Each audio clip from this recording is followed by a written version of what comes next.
Mayor, welcome to another episode of PSL On The Mic. Hey Maureen, great to be here. This is your second time in 1 month, so Yes. we're having like a special episode for our listeners today, and we'll get into that in a little bit.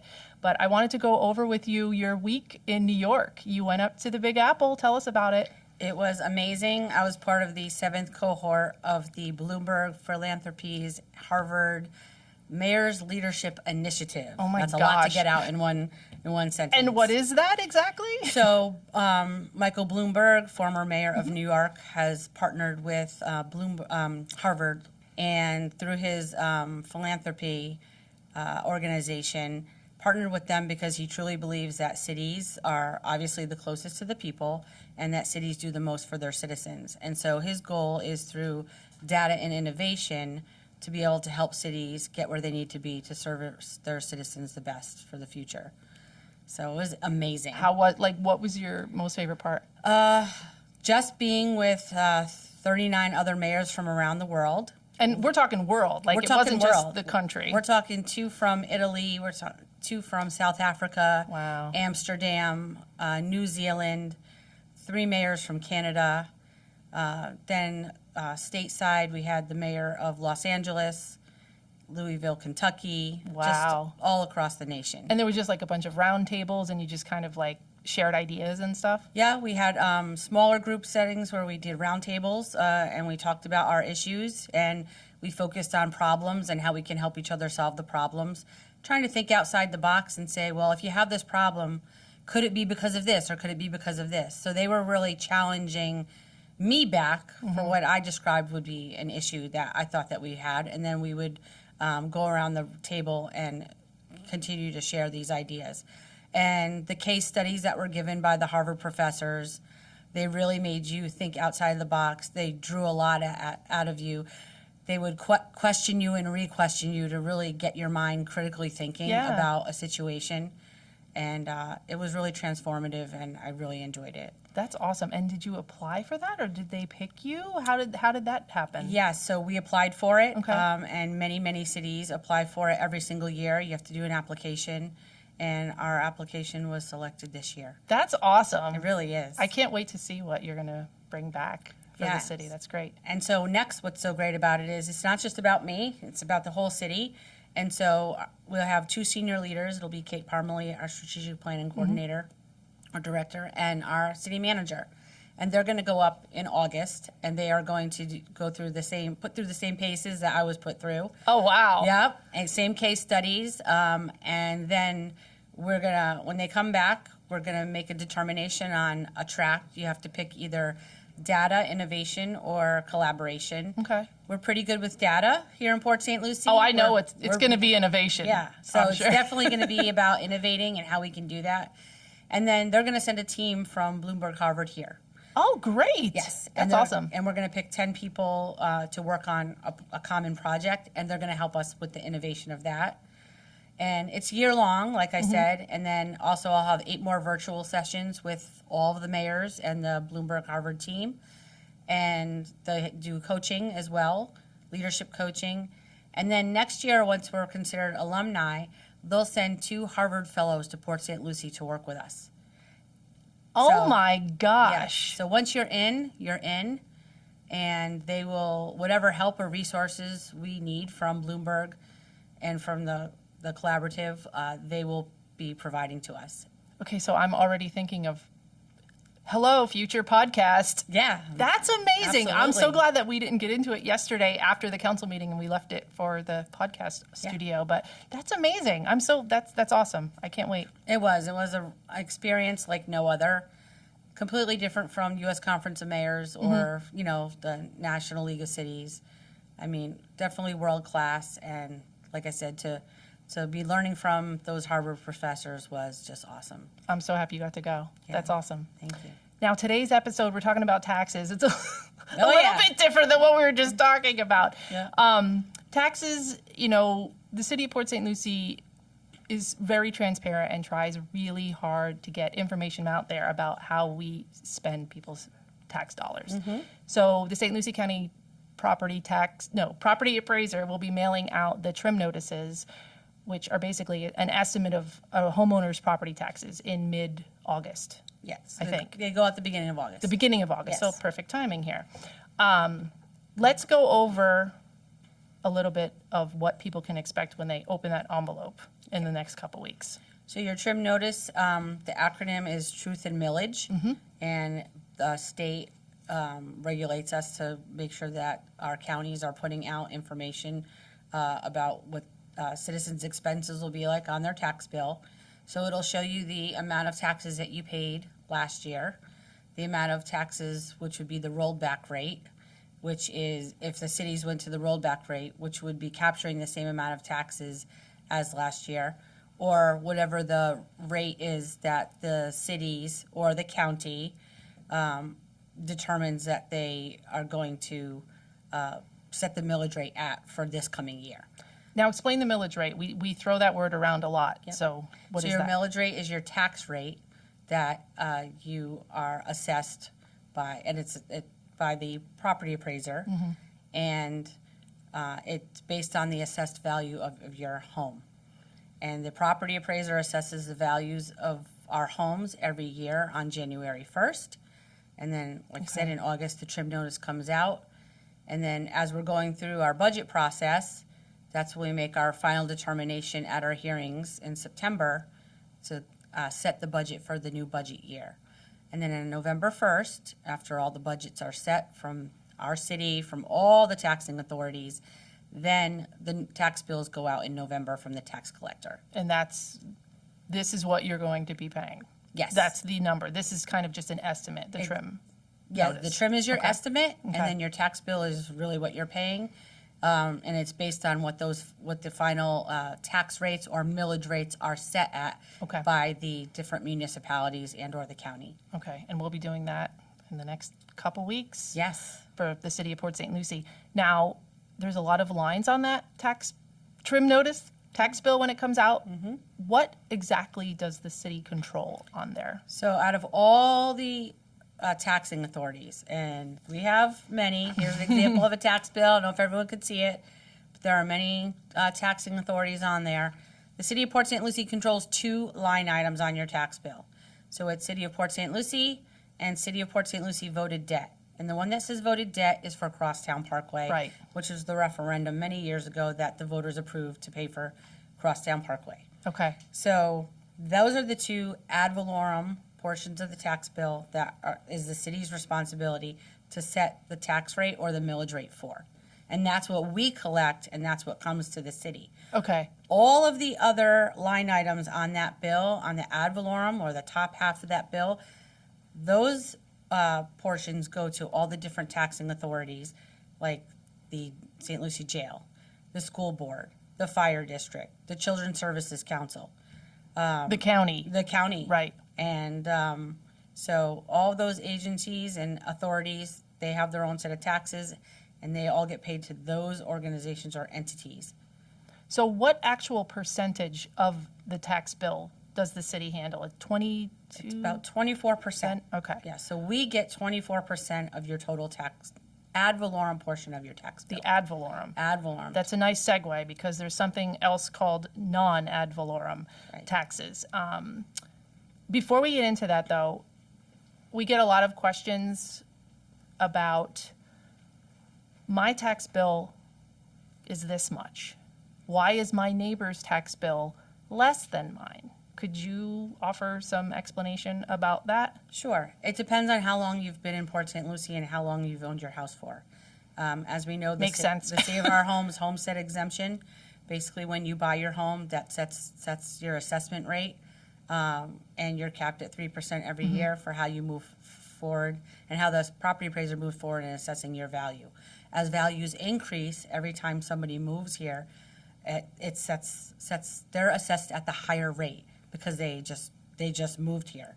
So for Okay. someone like me who's been here for almost 18 years now, at the exact same house next to me, if I have the exact same house next to me and my neighbor moved in a year ago, my taxes are going to be much lower than theirs because of the length of time that I've been here in Port St. Lucie. But there are ways that those homeowners can lower that. Yes, so For like I example? mentioned, homestead exemption, vitally important. As soon as you buy your home, to make sure you go and you get apply for your homestead exemption through the property appraiser's office. You can either do it online or you can do it in person. And if there are any questions, you can call them. That's the St. Lucie County Property Appraiser's Office. There's also exemptions for people who are widows or widowers. If you're a disabled vet, there's a full exemption for you as a disabled vet. And there are some other exemptions as well that are all listed on the property appraiser's website that you may be able to apply for. If you're a senior citizen and you make under a certain amount of money per year, you can apply for an exemption which will exempt you from a majority of the taxes. Oh, that's great. Okay. And again, that's all on the property appraiser's website, all that information.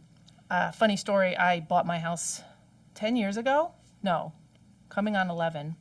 And for some reason, I got dates mixed up, and I thought it had to be due by this day, and it wasn't my homestead, so I didn't homestead for the entire first year. And if you miss that deadline, you have to wait. Yes. But it went down a lot, so we highly, and it's so easy to do. You can do it online, like you said, or you can go there in person.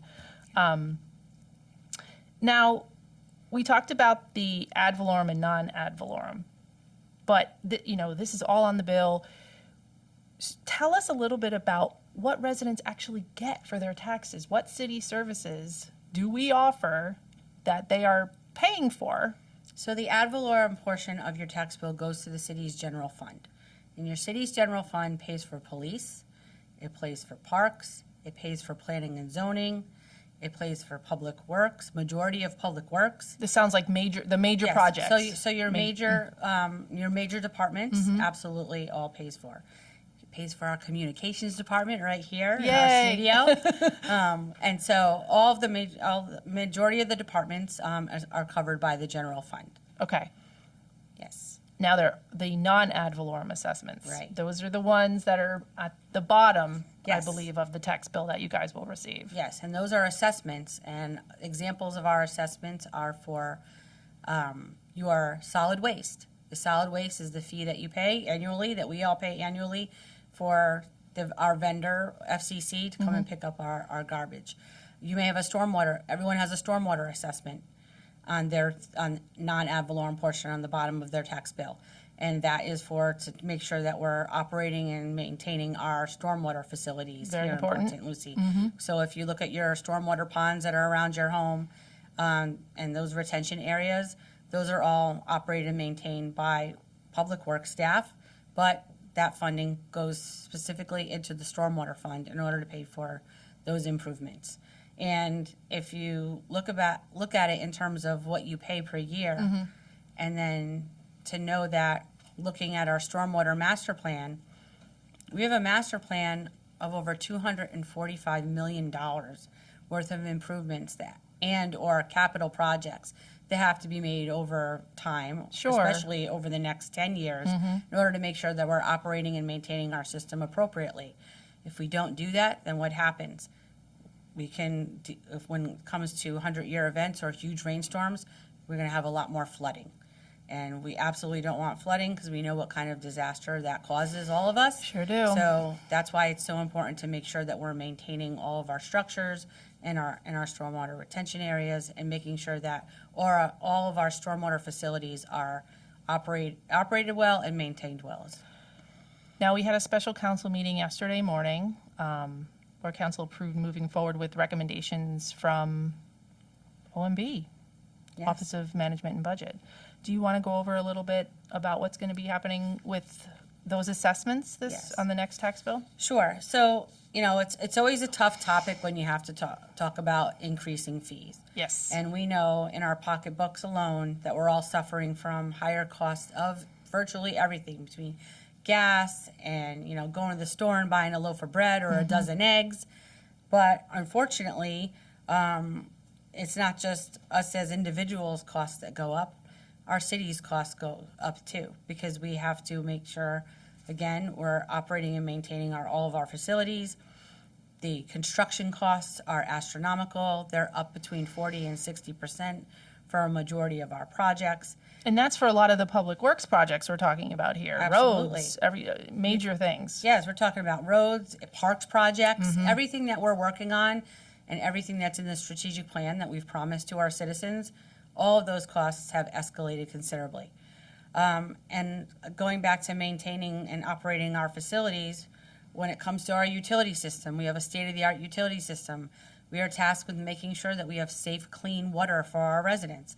And as part of that, maintaining and operating that system, we have costs and we have take out bonds in order to pay for those capital projects and that the maintenance of that. And so our water and sewer rates are going to increase again this year by 1.5%. It's been an incremental increase every single year for the last several years that I've been here. And so we do it incrementally, so it's not just such a huge burden on our taxpayers, but it's also tied to our bond covenants. So we have to make sure that we can afford to pay back the debts on those bonds. So we're going to see that 1.5% increase on both the water and the sewer side this year. And stormwater is going up a little bit as well. Yes. So that's going to go up $10 annually. Yep. And like I just mentioned before about our master plan with $245 million worth of projects that have to get done. We are negative and are going to go negative in our operations. We don't want to be in the red. We want to stay in the black as much as possible, and don't want to have to keep dipping into reserves in order to make sure that we're balanced there. So if we put some projects on hold or like delayed them a little bit? We can do that, Okay. and there are some that are being delayed. Okay. But the ones that are in process and have to get done, and you also have to remember, some of them, once we're in process, and if we've received grants for them, we have to continue on that process because we've received course, those grants, and right. we've had to match with those grants. Okay. So we have to make sure we're maintaining that system as well. So we are going to see that $10 increase this year.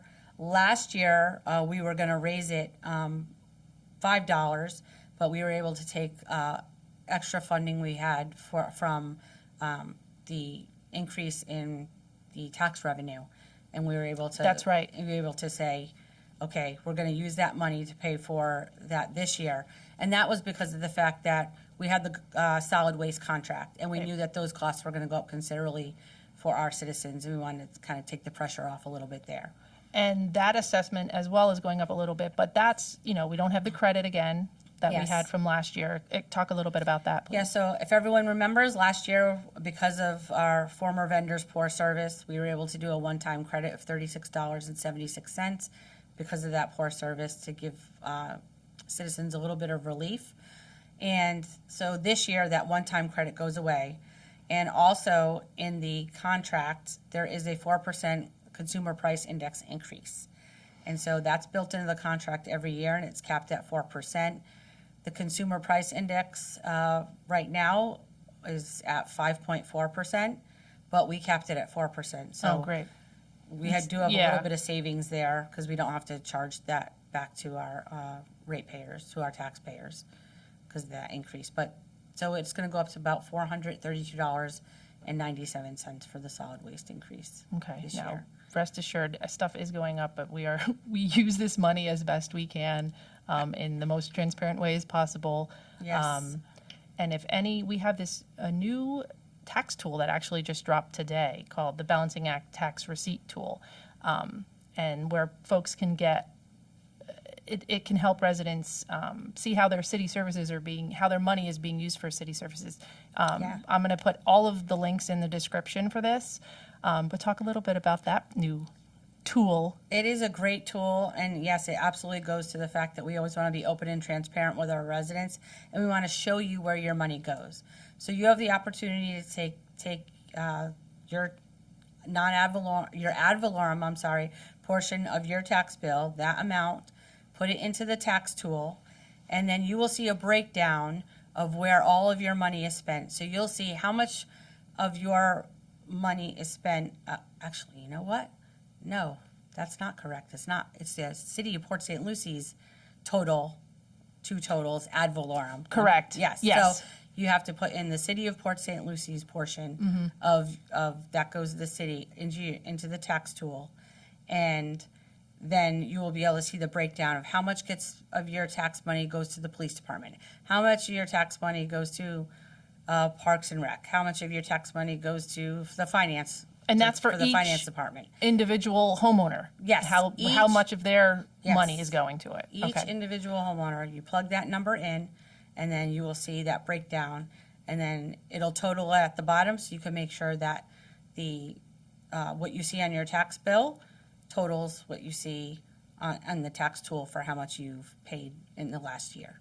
Great. That is available at cityofpsl.com/taxes. Yes. I'll put that in the description.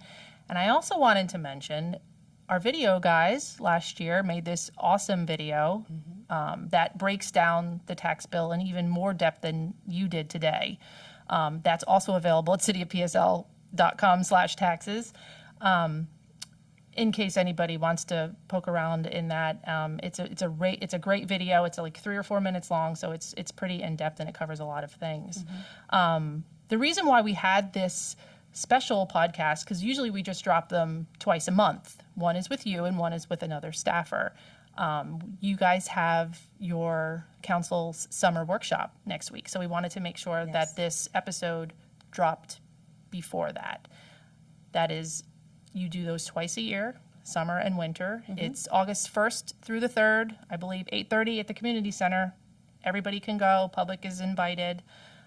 Talk about what you guys do there. It's the budget workshop, has a little bit to do with what we're talking about today. Yes, absolutely. So the winter retreat or the winter workshop in February shows us a glimpse at where we're trending as far as our revenues and expenditures are. This year we're holding it in August, and so this is our formal budget workshop where we got our numbers from the property appraiser. We got the certified values, so then our city manager was able to plug those values into his proposed budget and to be able to present a budget to the city council based on the needs of the organization for the next fiscal year of 2023-2024. Okay. So we're going to be talking about the budget. We're going to be talking about staffing, the increase in staffing that he has recommended to council because of the growth that we have in the city. And so we'll spend probably a good 3-4 hours just talking about budget alone. Okay. We're going to talk about city projects that we need updates on. We're going to talk about debt review and look at our debt and see how we've reduced our debt over time, how our city investments are trending.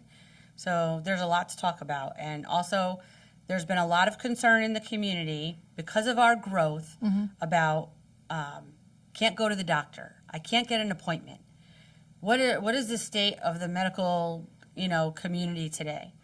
So since it's a 3-day workshop, one day we're going to have Dr. Sassadar come from Cleveland Clinic to kind of give us a state of Cleveland Clinic. Okay. And then we're going to have the president of HCA come, and his name's escaping me right now. It's Corey, but I forget his last name.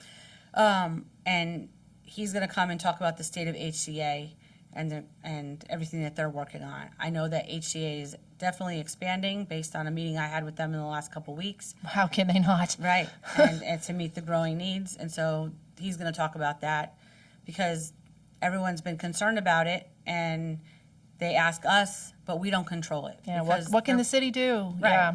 So what we can do is invite them in and say, come talk to our residents about what's going on so they have a better idea of how you're going to address the medical needs in our community. Now I'm going to look over to my colleagues over here. Are we streaming that? We're not streaming that on Facebook or anything, but it will be on TV20 and the website. Yep.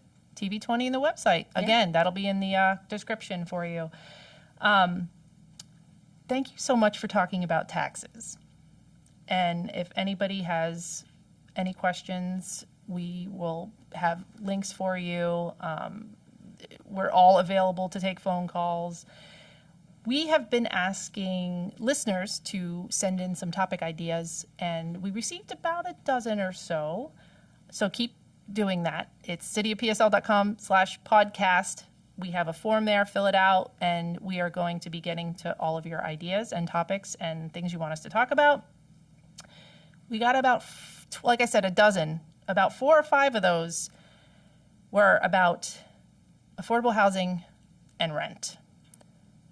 This sort of has to do with what we were talking about today, not too much, but we thought that this was a nice episode to maybe bring these up and see how we can help folks. I'm going to read a few of them. Someone wrote to us, rent is high. It's harder and harder to live here, especially for young people. Growing up, this is another one. Growing up, the running joke around here was, I can't wait to leave this place. But now that it's becoming the only way we can make a decent life for ourselves, having a young population that thrives is important to a city's growth and success. And there was another one that I'm going to read. We need to make more affordable living options for full-time workers, for people that grew up here and want to move out but can't. I am 23 and work full-time, but there is no way I can get my own place. We need to make 3 times the rent, almost $6,000 a month. My father makes over $30 an hour and doesn't even qualify as a guarantor. There's a lot of issues with rent and affordable housing. Houses prices are through the roof right now. Mm-hmm. Is there any solutions that the city can offer, or is there anything that you can share with our listeners about maybe what they can do, where they can seek help? So the issue is that the city of Port St. Lucie doesn't control the housing market. Right. And so that's what makes it so difficult. Yeah. And we're not only seeing it here, but all over Florida. And it's hard because we do want to help. Right. And we're also seeing it across the country. Just being at Bloomberg last week, several mayors discussed this as an issue, that the rising cost of housing in certain areas has gone up considerably, especially since here in our state, everyone is moving to Florida. They are. And so that drives our rates up higher, and it drives our inflation rates up higher as well. And we also have a huge issue with the insurance industry. And we're seeing more and more insurance companies, leave Florida, which creates another issue with people being able to get insurance. And that's driving up the cost of insurance as well. And unfortunately, on a local level, we can't do anything about the insurance rates. As far as housing, we have joined with the county on a housing needs assessment and the city of Fort Pierce. And so they hired a consultant in concert with us and to go over that needs assessment and to do a study. And hopefully by this fall, we should be having the results of that study about what we can do to address some of these issues. Recently in the state legislature, there was a bill passed about affordable housing. If a developer wants to come in and put in affordable housing in a community, that they can take some commercial space in order to do that without having to go through too many hoops with regard to zoning. Where that's a little bit challenging for us is that as a platted community, we don't have a lot of commercial space to begin with, but it is state law. And we do have programs in place that if a developer does want to come in and build affordable housing, they can get credits on impact fees. We have a fund for that. And we have policies that stipulate those types of incentives and credits that they can get in order to do that. The issue that we have is that because of the market the way it is that developers aren't really interested, unfortunately, in building affordable housing at this time. So we have those, like I said, we have those programs in place, but unfortunately, we can't control the rents, and actually Florida law prohibits the cities and the counties from controlling the rent. So that's what makes it so difficult. So it's just up to landlords and, property owners and that people rent from then. Now, they also did legislation in the State House and state government this year that's because of the issue that was mentioned about how you need 3 times the rent. You need that first, last, and then a full month for a security deposit. Yeah, the person was saying something about $6,000, yeah. Yeah, so there was a change in the legislature this year that about not having to take the full amount for the security deposit, that could be a smaller deposit and they call it some type of fee. Okay. In order to make it a little bit more affordable for people to be able to get into a rental. So Okay. Typically, what happens with state laws is they put the laws in place and figure out how to make it work later on. So I think we're going to still see over the next several months on how the legislature intends to actually apply that. But they did put the law in the book, so hopefully we'll see a little bit more relief for citizens as we move forward. Okay, I'll work with you and Brandon and see if we can get some links for listeners and viewers on YouTube to see if they, if we can help them out or in any way give them more information. Sure. Like we've done today. Mayor, this was great. I'm glad we got to talk about this important subject right before your workshop. Yeah. Is there anything that you think we missed or you want to add? No, if anyone has any questions, you can email me at mayor@cityofpsl.com. I'm often asked to look at people's tax bills and help them, yes, and help them disseminate the information. I'm glad we had the professional in here then. Well, Who knows what she's talking about. I'm telling you, it's something that I do on a regular basis around this time, pretty much going into the end of the year. Mm-hmm. So if anyone needs help or has questions, please let me know, and I'll be more than happy to take a look at everything and break it down for you and help you understand it better. And that tax tool is great. Yep. Really shows you where your money is spent in the city of Port St. Lucie. And so... Yeah, it's just available today, too, which is kind of ironic. So and we'll make sure. sure. It's available for the future, so it's going to be great. Well, if you get an email from mkenyon@cityofpsl.com to go over my tax bill, that would be me. Let me know. I will. I'll be happy to help. Thanks so much for joining us again. We got to see you 2 times this month, which is nice. Love being here. And we'll see you again in a couple weeks. So thanks for being with us. Great. See you soon.